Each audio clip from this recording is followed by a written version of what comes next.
The rise of gore in the early 21st century attracted as much audience attention as it did controversy.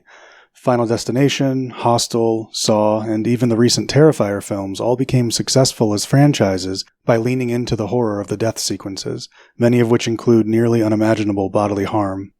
Films about these subjects that avoid showing them in detail tend to evade such criticism, even if the subject matter being discussed is equally as, if not more, disturbing. A well-done psychological thriller, such as Basic Instinct, can do more harm psychologically to a vulnerable mind than any of the Hostel films could ever dream to. Not that I'm calling for any kind of censorship. I just want to point out that the reason that this is the case is because psychological horror is difficult to quantify.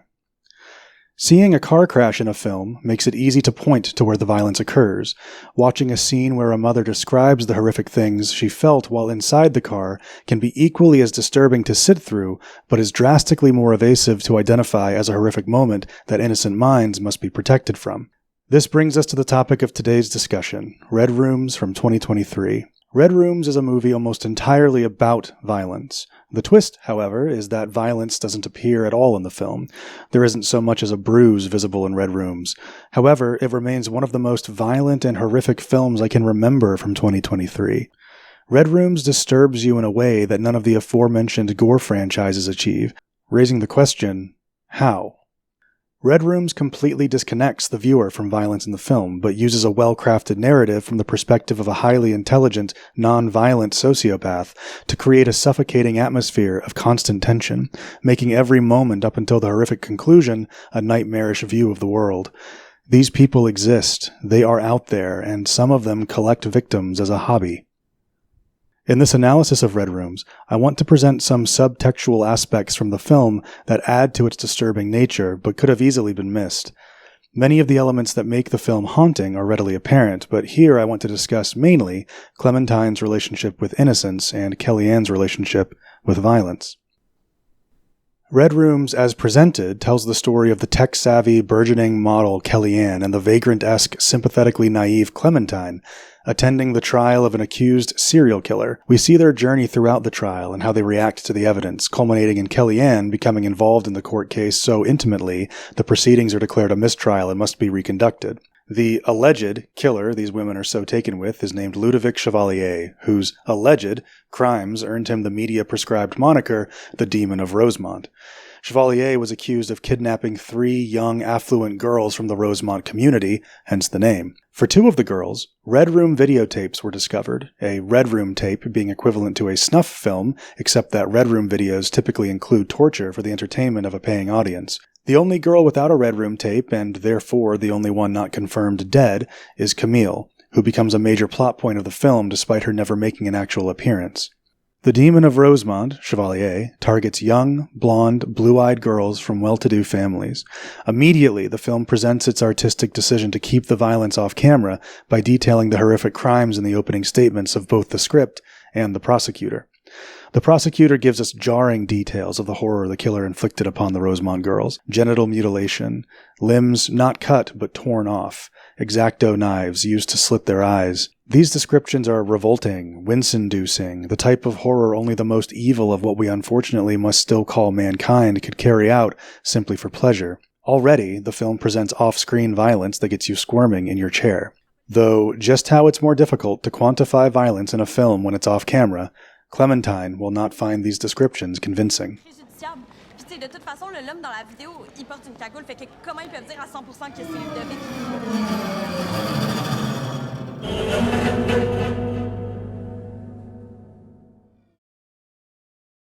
As mentioned before, Red Rooms is partially about innocence. The victims of the Demon of Rosemont represent innocence corrupted by violence, in that the girls were chosen randomly from a pool of qualifying victims. Similarly, Clementine represents innocence in the story. An innocence that itself becomes corrupted when it encounters violence face to face as opposed to at a distance. Clementine earnestly believes Chevalier is being framed. This detail is crucial. Clementine doesn't advocate for violence. She doesn't find violent men attractive. She isn't into bad boys. She looks at Chevalier and doesn't see the demon of Rosemont, but a small, timid, gentle man abused by a system designed to get convictions instead of seeking justice. The more Clementine stares at this man inside of his tiny glass cage, she looks directly past the pictures of the murdered girls and sees Chevalier as the only true victim before her. She naively lives a drifter-esque lifestyle, moving from city to city and likely relying on the care of strangers, like Kellyanne, to eat and sleep. This is something that any woman of Clementine's stature, who had been jaded by the real-world experience of encountering evil, would avoid at all costs. She lives in an ideal world her innocence-clouded mind has built for her. Her innocence shields her from Chevalier's nature, despite almost everyone else, including Kellyanne, finding whatever evidence presented, circumstantial or otherwise, to be absolutely convincing.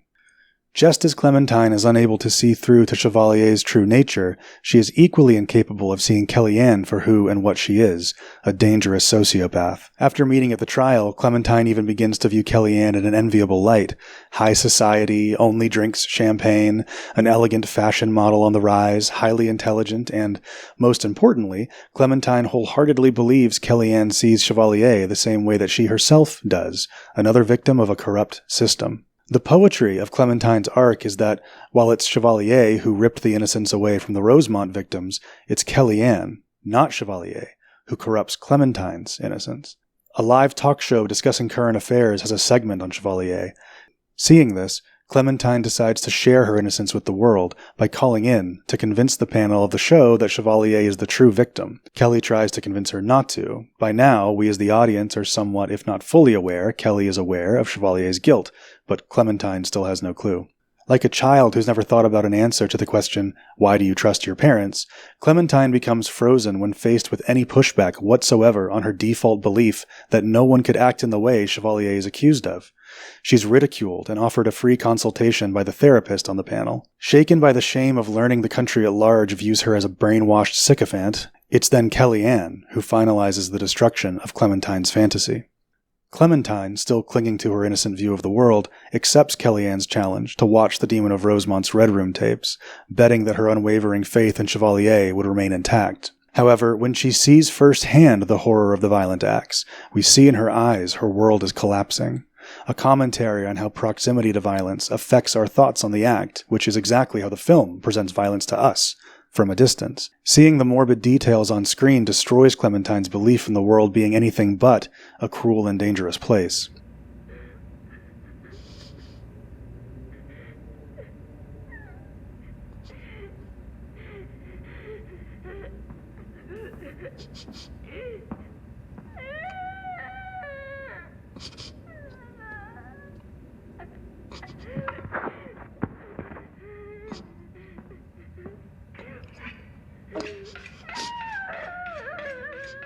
After this moment, she even becomes wary of Kellyanne, unsure of who in the world, if anyone, is worth trusting. Clementine's journey, both metaphorically and literally, ends with Kellyanne. She doesn't want to remember anything about her life during the trial. She tries to return the racket Kellyanne gave her, which Kelly convinces her to keep. It's unclear if Clementine realizes prior to this moment what Kellyanne truly is, but she certainly no longer trusts her by default. In the end, Clementine grows up to the realities of the world, like we all have to eventually. She responds to the call the therapist on the panel of the television show seen earlier put out to her. She sees her past self as childish, naive, in need of a hopeful truth, like so many of us are in youth, just like the victims of the Demon of Rosemont. Whether or not Kellyanne intended to test Clementine with the Red Room tapes, or she meant to teach Clementine a woeful lesson to keep her from Kelly's own dark path, is never revealed. But we know for certain, whatever veil of innocence that protected both Chevalier and Kellyanne's true nature from Clementine was lifted during that moment. She finally joins what we sadly must call reality.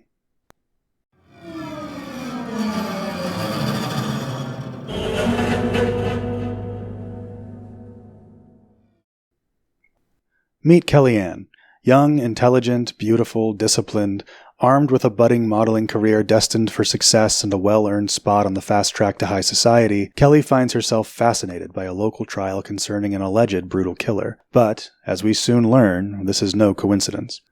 A complete soul mirror of Clementine, Kellyanne leans in with bated breath as she watches Chevalier in his small glass cage, completely aware of and fascinated by his guilt. At this point in the film, we haven't learned this yet, but we find later that Kelly has seen the Red Room tapes that are the central evidence to the trial. She's already past the point where Clementine's journey ended, and she remained unfazed. Kellyanne isn't a violent sociopath herself, she's simply obsessed with violence. The film gives us reason to believe Kellyanne never experienced innocence, even in youth. We can speculate as to why, but the why isn't important. She becomes driven by the desire to be seen by Chevalier at any cost, to be recognized by anyone at all for who she truly is beneath the modeling career. And she starts with Clementine. Throughout the film, we see hints that Kellyanne is aware her mind is broken and that she longs to be rescued from her isolation. Her job as a model, for example, seems to be the only thing she cares about in her normal everyday life. This gives her something resembling the attention she wants, having someone look at you and think that your life is perfect just the way it is, that nothing is wrong with you, that you are innocent.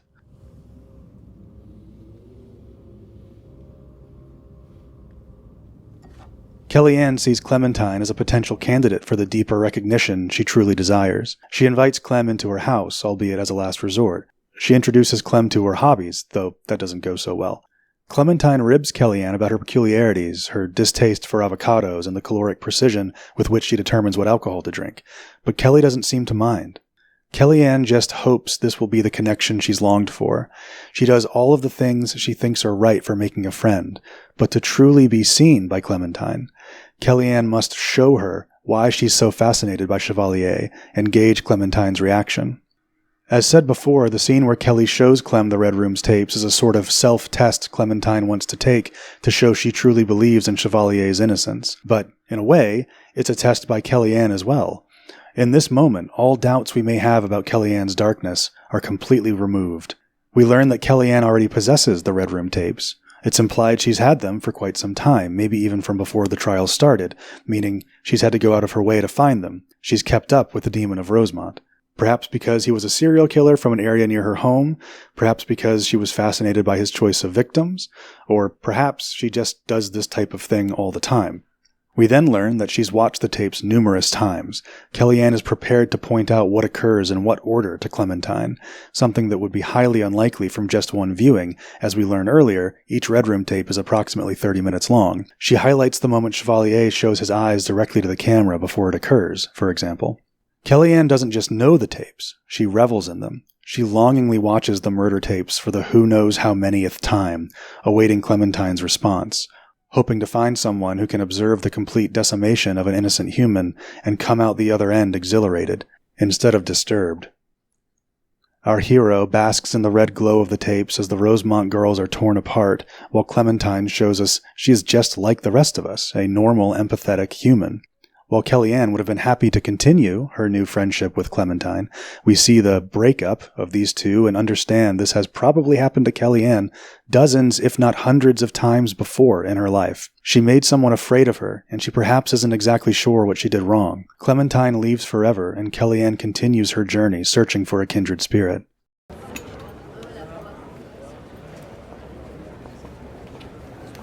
One of the more subtle and haunting aspects of Red Rooms is Kellyanne's self-revelation that Chevalier is her last hope of connecting to someone. We see this play out in many ways, but before we discuss that, let's focus on what we're shown that tells us Kellyanne's isolation is becoming too much for her. We meet Guinevere, Kellyanne's locally hosted AI assistant. Guinevere is readily available, informative, and funny, all features we would want in such a thing. Guenièvre, say a joke. Want to hear a construction joke? Yes. Oh, never mind. I'm still working on that one. But we learn that Guinevere didn't come that way. Kelly tells us that the AI used to give racist responses, which she had to fix. Next, Kelly says something revelatory. She tells us that she used to ask Guinevere if she should kill herself, and the AI would tell her, yes. Guenièvre, should I kill myself? No, you should not. Ben, tu vois, au début, elle disait que oui, je devrais. The phrasing of this is important. Kelly is either unhappy with her plight, or the loneliness has become so unbearable she can no longer stand it. We aren't told how long Guinevere has been around, so it's hard to know how long Kelly has struggled with these thoughts. But just the knowledge she's asked the question in the way she did, should she kill herself, is enough. In Kellyanne's morbid journey to find someone like herself, She finally comes to the conclusion that she must conform to be accepted, but not in the way you may think. Earlier in the film, Kellyanne and Clementine share a brief moment together that, as it occurs, seems like nothing. Clementine tells Kelly that she's so beautiful, if only she was younger and blonde, she might be the killer's type. We as an audience know this hurts Kellyanne because of her struggles with isolation, though it clearly doesn't occur to Clementine. In this moment, Clementine still thinks Kellyanne has the perfect life. This gives Kelly an idea. If she can't get Chevalier to see her as a similar soul, then perhaps she can get him to see her as a potential victim. Maybe not because she wants to die, as shown before, but because her lifelong journey to be seen by someone for who she truly is has failed.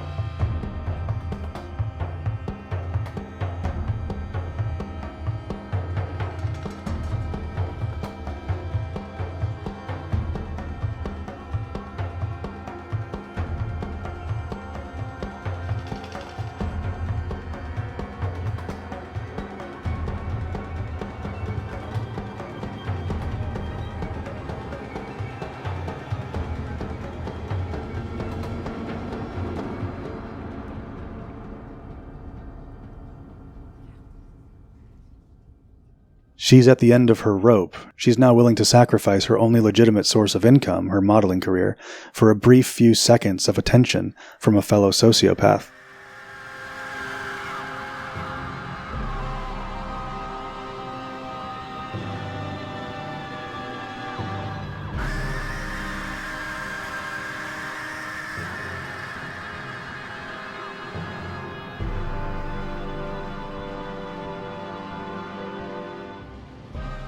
There are two interesting angles to this as well. The first is that the film previously set up the idea that Chevalier has female superfans trying to attend the trial, meaning that, once again, the world will misunderstand what Kellyanne is.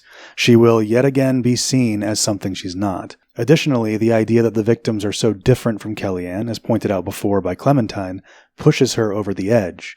To be a victim of the Demon of Rosemont means you must be young, you must be beautiful, you must be blonde, but, most importantly, you must be innocent, something Kellyanne was never able to experience. She's able to kill two birds with one stone, finally end her journey of finding connection, ever so briefly, with someone like herself, and finally get to pretend, even in this moment of horror, that she's someone else, someone the world accepts as their own, an innocent.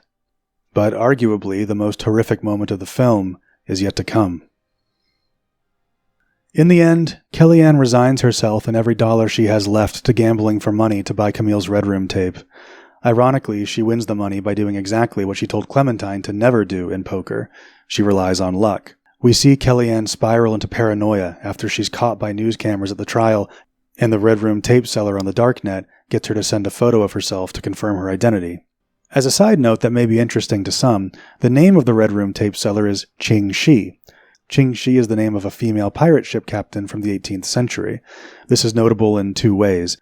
The first is that the motif of pirates and pirate names being associated with the darknet was a thoughtful and realistic add-in. The second is that Qing Shi is the name of a woman from pirate lore, making the moment Qing Shi comments on Kellyanne's beauty in a juvenile way both meaningful and ironic. She will clearly remember Kellyanne, given her striking appearance and how rare it likely is to see another woman in the Red Room tape auctions, and Qing Shi very well may have been exactly the type of friend Kellyanne was looking for. But just like the violence in the film, something about the proximity of this person makes this harder to identify. Either way, Kelly wins the auction, excitedly sets up the tape, and she, again, basks in the red glow of a Red Room video, this one of Camille's tortured end. She has accepted who she is, and that civilized society will never be home. Throughout the film, Kelly has been collecting evidence of Chevalier's guilt, which she takes to Camille's family home. She's able to access the home using other information we see her collect throughout the film as well. As another analytical side note, there is evidence in the film that the disappearance of Camille broke her parents up. We see them distant unless they need each other in the courtroom, and in this scene, Camille's mother has an oversized bed, clearly for two. Either way, Kellyanne breaks into the home and she, still dressed up as Camille, sits on the girl's bed and takes selfies of herself, mimicking moments from Camille's social media. This moment is so striking I had to watch it twice to make sure I understood what was happening. It's haunting in a way that resonates deeply in your psyche. Kellyanne is admitting that she is, in fact, now dead. Not via suicide, but she has still ended her own life. She's lost all of her money. She's lost her job. She's an outcast. The only life she has left to live is the life that was ripped away from this innocent girl, Camille's.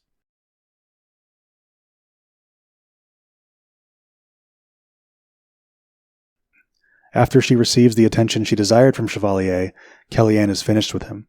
She has no more use for the Demon of Rosemont. Her game, her life as Kellyanne, is finished, and she won. She tasted what it was like to be seen by a man as cold as herself. She secretly delivers the evidence of Chevalier's guilt to Camille's mother. A mistrial is declared and a new trial starts, which will guarantee Chevalier is in prison for the rest of his life. Kellyanne lost everything, and she made sure the closest thing she ever had to a friend lost everything too.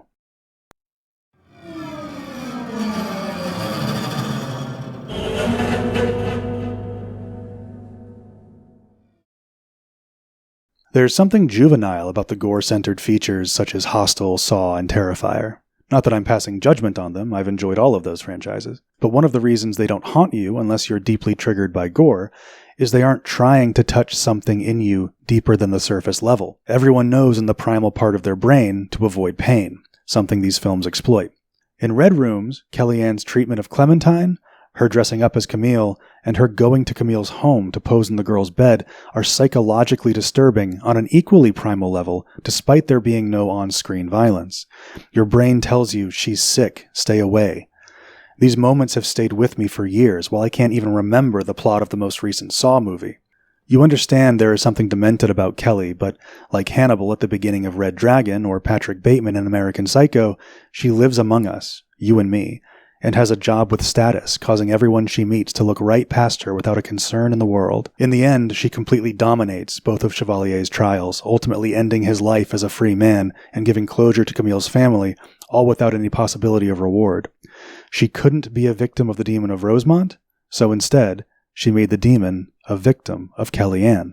She killed him without striking a single blow, exactly how the film depicts violence without a single blow.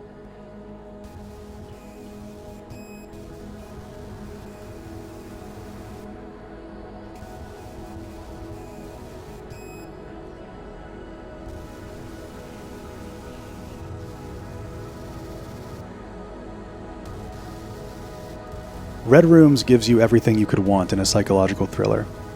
And as far as its horror goes, it burrows in your mind, corrupting your innocence.